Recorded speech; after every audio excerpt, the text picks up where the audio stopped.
So I know you guys are familiar with the use of exit cards to formatively assess student understanding, to check on how they're doing in the process of learning, as opposed to waiting until they take a test or a paper or something like that at the end. But an important component to helping motivate students is getting some feedback on that.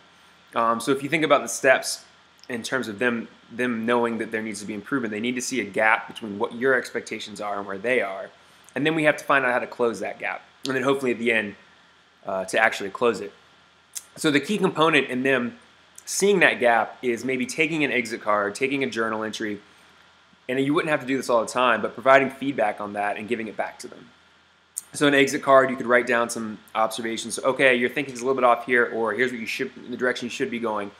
Give that back to them, then have them, complete a task that's going to require those skills, require that knowledge, require that understanding. And so you kind of have that sequential.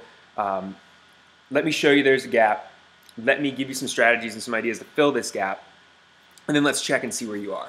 And those are the steps you want to take. So the first part to that obviously is the formative assessment. So that's one of the key things, that you give it and provide a little feedback based on that. And that's where you're going to see students start to be motivated, because they can see, oh, I have a gap, oh, and here's how I close it. And then closing it, they start to get motivated, because obviously as some success comes, more success comes after that.